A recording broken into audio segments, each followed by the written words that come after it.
So my name is Camis. I'm 23 years old, and today's date is May 10th, 2018. Right now, we are in the GMHC Center here in New York City. Okay, and my name is Michelle Lopez. I'm 52, and we are here, and I'm excited that we're here. I'm gonna have this dialogue, here at the GMHC building in New York City. Ooh, wonderful. I All love your right. energy. Ooh. So I just want to start off the interview by thanking you for being here. Um, I just want to ask, what does justice and healing mean to you? Well, first for me, justice to me is really being able to have your right carried out. I'm a woman, that I identify, as bisexual, and it's my right, whatever partner that I choose to be with, at whatever given point in time in my life. Right now, yes, I'm in a wonderful relationship with a man, but guess what?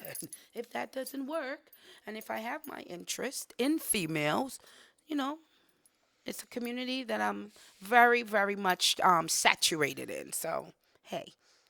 So for me, justice, in that aspect of it is having the opportunity and the right to act on, you know what I'm saying, on your given, on who you are, on who you identify as, justice. Exactly. So when what was the second part you The said? second one And is wellness, healing. healing. Yes. Oh my God, healing for me today continues to be a work in progress. I am someone, yes, who have experienced a lot of trauma in her life. I'm an incest survivor. I have to say I have some clean substance use time, based on the drugs of my choice. Mm-hmm. I was someone at the age of 11, I was diagnosed as an alcoholic. Wow. Living in the Caribbean, it comes.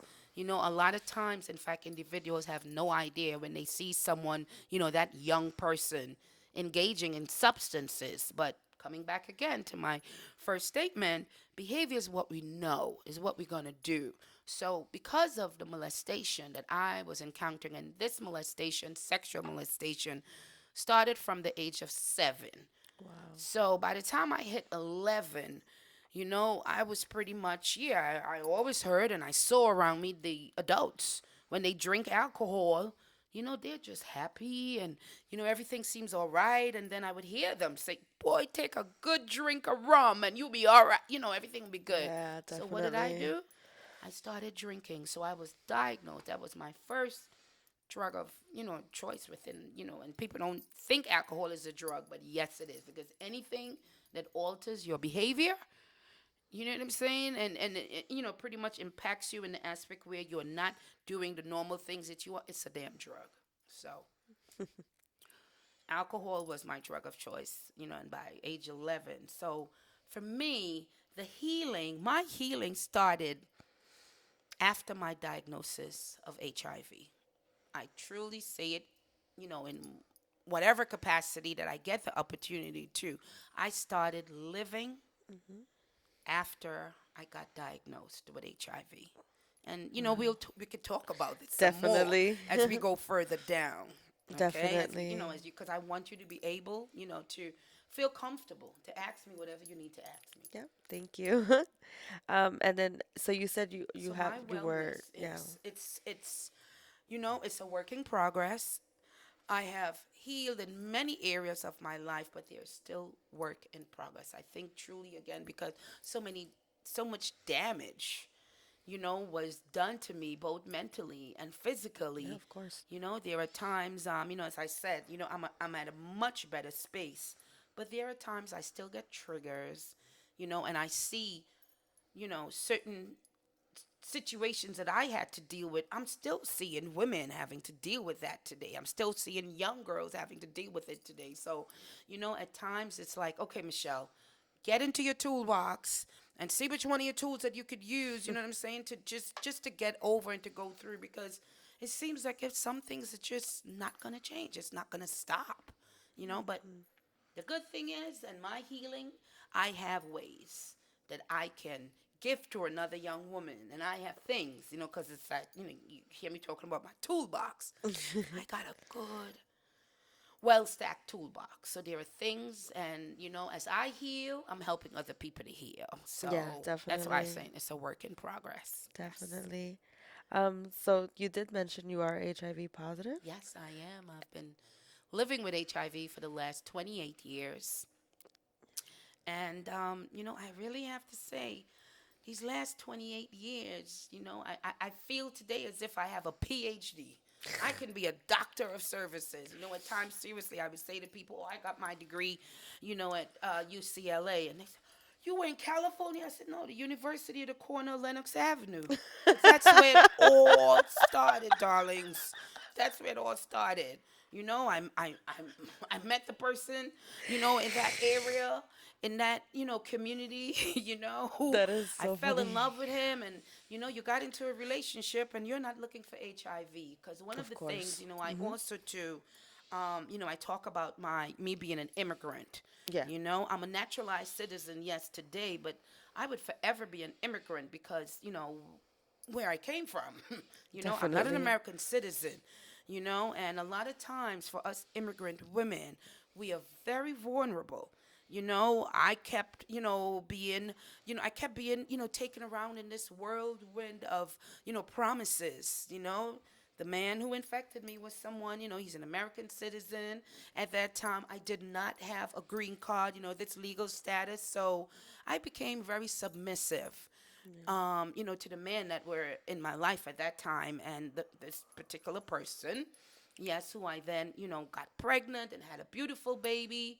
And I knew nothing. I knew nothing about his HIV status. I just knew that I was believing this man and he promised me all these wonderful things because he treated me exceedingly nice at the beginning. Mm. So when I finally got diagnosed, with HIV, it was not just my diagnosis I got. I also too got my baby. She was perinatally infected. So my journey with HIV, I really have to say, it was a journey of fear led me into my survival. Fear led me into, just not being submissive anymore. Fear, really led me. You're going to go and get the services and you're going to get help. Because before I didn't even realize I needed help. So in 1990 was when I was diagnosed 18. with my baby. She was 9 months old at the time, and it was Oh, because of a domestic violence situation that I was living in. I got severely beaten one night by my batterer, which was not my daughter's father.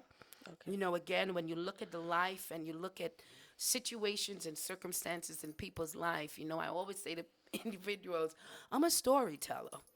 And my stories, and they are stories that's going to help you to understand why we see certain behaviors, why we have substance use, why do we have homelessness, why do we have Of domestic course. violence. Situations and circumstances comes into people's lives, and until we get that opportunity to be able to talk about, what I'm saying, what is going on with my life, or how did I get here? Yeah. How did I get here? In 1990, HIV was known to me related and affiliated with gay men. Yeah, So here I am definitely. as a young black, I was 24, Yeah. young, black.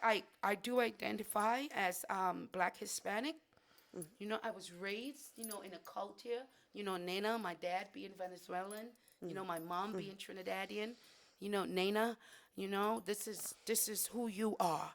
And my dad, always proudly, he used to say to me, "You're a Moreno Latina." So when that Mhm. song, when that song came on, Moreno Latina, I was like, "Yo, it's real. We really do exist." He didn't just make up that song. It's very true. So my life and my culture and the things what is normally associated with someone of my background, I've Definitely. broken the norms. I've really broken the norms. West Indian people don't talk about their business, No. or even Mhm. in Latino culture, I it's for the family. Yeah, The family deals definitely. with it. It's not anybody's, business out there. So when I talked about my fear and when I talked about, the things that impacted my life, With this diagnosis, it was because of that fear. Mhm. I had to seek help because first I had to get a legal status, Yeah. right, to remain in this country because I was denied my green card. We had laws written Wow. back in 1990. If you're an immigrant, even though I've been living here, right, because I came here at the age of 16. Oh So wow. when I got diagnosed, I was 24, right? So home and all what pretty much my what I know of my country, it was really here in New York, So this was home for me, and the wonderful thing is, the building, the agency that we're here at this premise talking was the one of the organization that then came and provided legal services for me to get a legal status Oh to wow. remain here in this country. Mhm. GMHC, yes, was one of the first organizations outside of my health care that provided me with a legal status that I could remain here in this country and receive care. The unfortunate thing, back in 1990, even though I had received this legal status now that I could remain here, I couldn't leave the country. And two of the things that affected me was the death of both my parents. When they Wow. died, I could not leave this country and go and, give them the funeral and pay my respects to my parents. And I can tell you it's one of the policies and one of the most amount of work that I put into because I was very instrumental. If I've spoken about it in other settings, but I was very instrumental in working with the Obama administration Yeah. so that they can lift. Because we had a law written here into Congress, since, from dating back, that a congressperson who was not even alive, that he wrote. Wow. And that's how in 19, oh my God, we got the Obama administration to lift the HIV infection because it was listed under travel ban. Travel Everybody ban. was saying, if you're an immigrant, you can't come into the United States, but it was bigger than just a travel ban because those of us who were living here were severely being affected by this. I Of course. contracted Yeah. HIV here. You know what I'm Mhm. saying? This is my home. I had two kids, at the time. So why am I being denied a green card because of a situation? This is a life. This is a human situation that, guess what? We had no idea that Mhm. women also too. So anyone that fell under that whole immigrant status, it was a lot of work, but we Mhm. got it done. So Wow. the unfortunate thing, that's why a lot of times people would ask me, so you don't go back to Trinidad, you don't visit? No, no. I have no desires because it has left such a scar. And I truly believe, yes, I've gotten over the impact of it, but it's a pain that I walk around with in my heart because I didn't get to say goodbye Yeah. to either of my parents, and I had two very, very wonderful, wonderful people who were my parents. Wow. The things that they didn't understand, of my behaviors eventually when they learned, because it was not until I became a grown woman and I got into therapy, because that's what my living came out of me accepting therapy. And I got into therapy, and the things that I shared with the therapist, she helped me. Yeah. I can't even remember the first day that I stopped using drugs. I just Wow. stopped cold turkey because I couldn't go into a rehab facilitation at the time. You don't have a green card, and you can't go into It's detox, so and difficult it was very, very to do difficult. And I anything. think I was under the impression my children would be taken away from me, and I knew my rights would have been violated. So I never went into a rehab. So when I became clean, again, it was because of therapy. I truly believe the therapist that I worked with, she helped me to lift the different layers and layers, trauma, fear, resentment, all of these emotions, that I Wow. was pretty much, you know, what I would say pacifying, with the drugs and the alcohol. Mhm. I no longer needed. I no longer needed to pacify it. I found ways to talk about it. The wonderful thing with me getting into therapy, accepting the therapy, I'm still seeing, I see a psychiatrist, I got diagnosed, yes, with a mental illness, and I'm on treatment. I take medication today, and I live a very happy, free life. So that's why I talk about when I say my healing is a work in progress. Of course. It's because I continue to heal. Because, as I lift, as I said earlier on, I have a toolbox, and I know how to go in and I know what to pull out, because when something hits me, I know how to deal with it today. And I can handle it in a positive way, not in a negative way. So, because of me healing and growing and living, I'm teaching other men Yeah, and women. It's not just definitely. women today. I got to work Definitely. with men also too, because some of us, the pains and the suffering and the hurt that we experience, it came from a man. And sometimes hurt people really do hurt people. Mm-hmm. People who have been hurt and scarred and who have these different, situations that's going on in their lives, sometimes, they don't realize the extent of how they're harming another person. So I talk about it, Definitely. and I help other people to be able, HIV diagnosis, yes. Because of my HIV diagnosis, I'm alive today. So I had to take you all through that aspect of it Of for you to course. understand, yeah, why I said that. Of But course, it's real. definitely. Okay.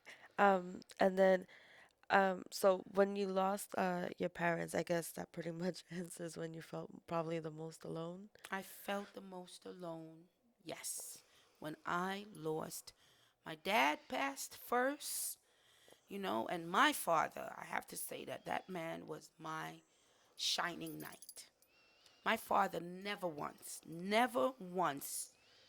has he ever, saw the need to say something negative to me. Not saying that, he shared how displeased and disappointed, certain things that I was doing as a teenager, because I really had a serious behavior problem.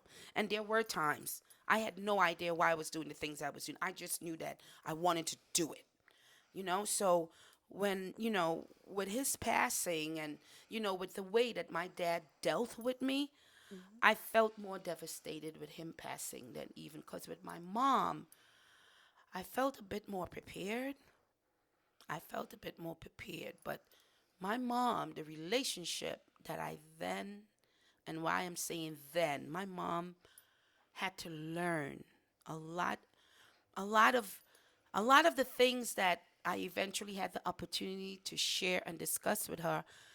I then understood my mom and why she dealt with certain things with us. My mom also too, I learned from her. And it's because of me opening up and being so comfortable in sharing with them the things that happened. My mom was an incest survivor.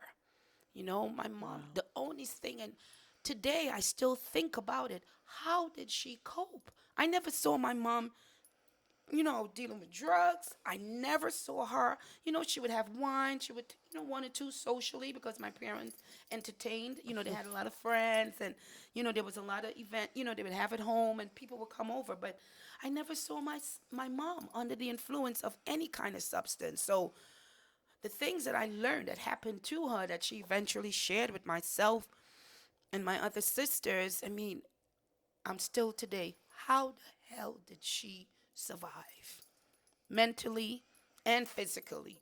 My mom was also too severely traumatized when she Wow. told us what happened, the things that went on. So, it wow. Whew, I just need to take a pause. I'm sorry.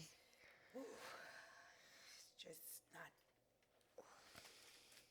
but it's good. It's good that I can talk about it today, but Definitely. Even this, having someone listen to this, knowing that maybe they can be in a dark place, and then just yes. having this, knowing that they can come through with it, Yeah. there's And hope, you don't know? run, because one of the things that I can say, about therapy, we meet what therapy does. It it opens you up, and it takes you to that place that you've been running from, and that place that you just didn't want to deal with it because it was so traumatic to you. Mm-hmm. But what the therapy did, it helped me to be able to not internalize it anymore, and to acknowledge those people don't have that control and that hold over you anymore. And those things that they did to you today, you can stop it from happening to another person. Yes. And that was the gratification that I got out of it. That was the gratification that, my mom and, I said, we have put closure to the trauma because I did not realize we had a continued cycle that was happening amongst the girls. Yeah. Two of my other sisters eventually then shared of their sexual molestation that other family members had did to them and nobody knew. Wow. We were hiding these things because we felt ashamed, we were embarrassed, we blamed ourselves, right? So the things that went on in my life that made me feel like a victim, by the time I got diagnosed with HIV, and this is why, again, my diagnosis is what I said have kept me alive today. I said, I'm not going to be a victim anymore. I have a daughter. No one, the girls in my family that came, like, my nieces, who came about. Now I'm a grandma. I mean, it's a boy, and I'm still going to be teaching him also, too. Where nobody's going to violate you. Definitely. We broke cycles. I got a chance to broke, intergenerational cycles in my family unit. And that is one of the most gratifying things. That's one of the most healing things, Yes, that has definitely. gone on in my life that I'm so grateful for and why it is that I know. I see certain behaviors in certain people, right, that I'm working with. I don't have a degree. I don't have, I'm not a certified, psychologist or anything like that. But I easily can spot trauma in someone just based on their behaviors. And I would say to them, I've met, other peers like myself, and I've met and I said, I was in that space one time too. And they're like, what are you talking about? I was in that space one time too, and we can talk about it, as a peer. Today I work, in a peer setting, and I share things with people, and I share my experiences because I say to people, I'm not looking for sympathy. I'm not looking for, oh my God. No, I'm looking for an acknowledgement because if people are not acknowledging, some of the things that has gone on in another person's life and is how that person dealt with it, that behavior that you're seeing, don't judge us. Don't judge them. Learn something from that person. Talk to them. Give them a chance to tell you, because again, a lot of times, we are so judged. And Mm-hmm. some of us as humans, we are very judgmental. We have a saying from Trinidad, where I'm from, a monkey does not see his own tail, right? Very true. Monkeys don't. We don't see our shit, we see everybody else's, right? And we tell them, we give them all that. But so I make use. I'm happy today. I'm living. This is what I tell people. I'm living today. And my Yeah. living, it's my happiness. I create my own joys. I don't let nobody steal my joy. No, I don't. Because I worked my therapy, honey. Okay? And the space that I'm at today, I want to know that everybody's in that space. I know I'm not going to get it, but at least I can Definitely. help, another person, get to that point. Definitely. And I know like in Latino culture as well, it's like therapy is looked at like if you go to You're therapy, weak. you're You're crazy crazy or or you're weak or you're, yeah. I remember my brothers and sisters, Yeah. therapists. They even had my kids caught up with it. My son was very resentful. No, Didi said, why do I have to go tell somebody all our business, mommy? So I had to work through all those things. I really, really did. But I worked it. Definitely. Myself, my kids, I help them understand because then, they're adults today now. My daughter, she's, she never thought. I was told my daughter, she will die, between the oldest she might live up to, Michelle, is, 6 or 7. She's Wow. 28 years old. And she's a mom. She Wow. has a baby. And that beautiful baby, he's HIV negative. You know what I'm Great. saying? Yeah. We are both in wonderful relationships with men who are negative and they're aware of our status. You know what I'm saying? So Yes, the definitely. work again that we put into ourselves, because I have a lot of my girlfriends today who are living with HIV, even male friends who are single. and they're not in a relationship because they don't want to have to deal with the disclosure part and then having to, you know, you know, I, I don't want somebody, resenting me, or I don't want. These are the feedbacks I would get from them, and I say, guess what? You would not ever be able to handle if somebody tells you no, they don't want to be with you because you don't even love yourself. As much as I love myself today, if I was not in a relationship and somebody says to me, look, because of your status, because disclosure is very big for me, I choose to disclose. I feel very obligated to disclose because where I'm at with my diagnosis, this is my diagnosis. HIV does not define me. I'm not an HIV person. Hmm. I'm a woman that is diagnosed with HIV. So at times when I hear it, the HIV people, I'm not, what part of me? I'm not this nasty virus. No, darling, I am not this virus. It is in my body, and right now I have gotten control, and right now this virus is so suppressed. You know what I'm saying? I want to make sure that people gets that and understand, and that's what my celebration is about. That's what my livelihood is about today. I celebrate something. I took the lemons that came my way and I made some damn good lemonade. Yes. So go ahead. What kind of work do you do, if you don't mind me asking? Yes. Oh my God. I do work as a consultant because I felt very confined just having to work, as a staff to this one agency. It limits, because then when you work, under this one agency, you have to stay with it. It's like stay in your lane. This is what your job said you got to do, and that's what you got to do. So in 2011, I had a really bad accident. I've been working in the HIV field a year after my diagnosis. Wow. And I was offered a job because I was doing volunteer work at this organization. I was in a shelter. I had to go into a shelter because of, the battering that I experienced. And after my diagnosis, I was placed in a shelter so that I can then get into, permanent housing. And I was doing the work voluntarily. Hmm. And the CEO of the organization that hired me, because that's the agency that tested me, Hmm. um, she asked my case manager to bring me down to the office, one Friday afternoon. And I went down to the office, and here is the CEO and all of her different directors, managers from this large agency. And she said, Miss Lopez, the reason why I asked, your case manager to bring you here, she says, are you aware that you have brought in over 100 people in our agency for care and services to be tested in so many different ways? Wow. She says, and I want to offer you a job. She said, because I am paying staff in this agency and they're not doing half of what you're doing. So a job was offered to me, and that's how we came. Again, coming back to the GMHC, that's how they contacted GMHC to get me a legal status so I can start working. So my first job I worked was an intervention specialist. I got this really cute, cushy name.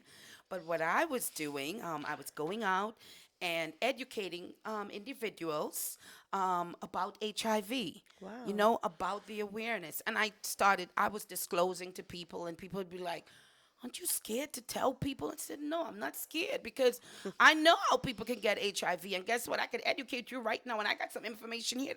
So I was like my own little walking resource. So when I got hired, I got my legal status, to be working. I mean, oh my God, I worked at this one agency for 19 years. So I worked at Wow. Community Healthcare Network. Um, uh, I started out first as an intervention specialist, and then I moved into a job as what we call a peer coordinator, because then I started looking at I can teach other people who's living with the virus to do what I do. I can create that atmosphere. So we had I trained clients, other patients at the Wow. agency, and we we started what we call a peer outreach program. So I did that. And then my next job, I was becoming more and more enthused, about learning about the treatments, that we were then taking, because it was, I mean, we came from an atmosphere. We came, and I'm saying we, talking about those of us diagnosed back there in the late 80s, in the like in the 90s.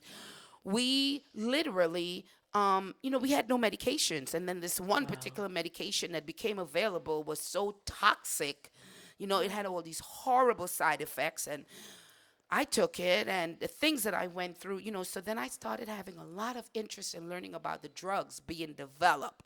So Mhm. I then came into research. I started doing research advocacy, and I joined a national group called the AIDS Clinical Trials Group. They had a group for community people like myself, and our group was called the CCG, the Community Constituency Group. And we worked with researchers and doctors as drugs. Companies started developing drugs. We were actually individuals living with the virus who were working with them on how we're going to do the studies, Mhm. to get other people, because first it have to be research in us, Yeah, of and course. then, for it to go out there. So I did a lot of that work. And so coming, it my life really, again, evolved out of this diagnosis, and me wanting to help other people, me wanting, because I did learn this disease is 100% preventable. So if we can prevent it, and if people know and understand, again, the more information they have, put it to use. I couldn't just see people learning stuff from the book. Mhm. They had to learn about some shared life experiences that we all have Of together. course. So that's why I literally, my approach to my work was public speaking. So today in 2018, Mhm. I work as a consultant for the GMHC and a Korea initiative, and where I go out and I educate individuals 50 and over, the over 50 population, my community, on their sexual health, prevention, and also I run a campaign here in New York for the Centers Disease Control, CDC, and this campaign is called HIV Treatment Works. And what that campaign does, it provides educational resources for both clinicians and people living with the virus on treatment options, what's available out there to treat HIV. And I gotta say, it's the work that I do. It's just meaningful because it gives me an opportunity to educate who needs to be educated. I really don't Mhm. have restrictions because Mhm. I work as a consultant today. I Yeah. create my hours, I create my entity, and I get the job done. So I know you have some other questions. Oh, definitely. So So what you would say with part of your job is pretty much has a lot of activism involved in it. What would you say about what advice would you give to young activists? my advice to young activists today: know your truths. Know your truths. You know what I'm saying? Know your truths and live your truths.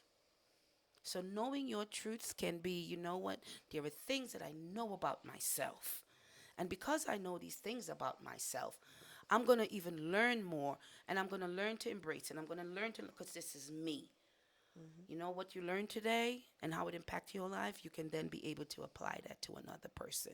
So I gotta say, the young activists today, I totally see young activists today as change agents. I Yeah. totally see that. And young activists today have every bit of an opportunity to impact the lives of people who are way older than them. So the young people today, that's why I'm saying I'm seeing them as the change agents, but it's also to going to be able to help those who have, you know, who are much older than them, but really did not have that resource, or they did not have that mobilization. They did not have, that aspect of their lives to be able to change. So the young people, I gotta say, I'm depending on them also too. Yes. And then, what would you say has changed from when you first found out about your diagnosis to now in 2018? Because you said it was 1990. So I know a lot has changed. A Um, lot. what would you What would say? I say have Mhm. changed? The things that have changed today, from late 80s, I got diagnosed, yes, in 1990, is the will to live and the hope to live. Because when we were diagnosed, as I said, and I did experience it, someone will be diagnosed, January. And by February, March, they can either be dead or they're on their way Wow. out. So for those of us who have survived and have beat that, we have a story to tell. And we have a story to tell to say to individuals, because we don't have a cure today, you know, don't take HIV for granted.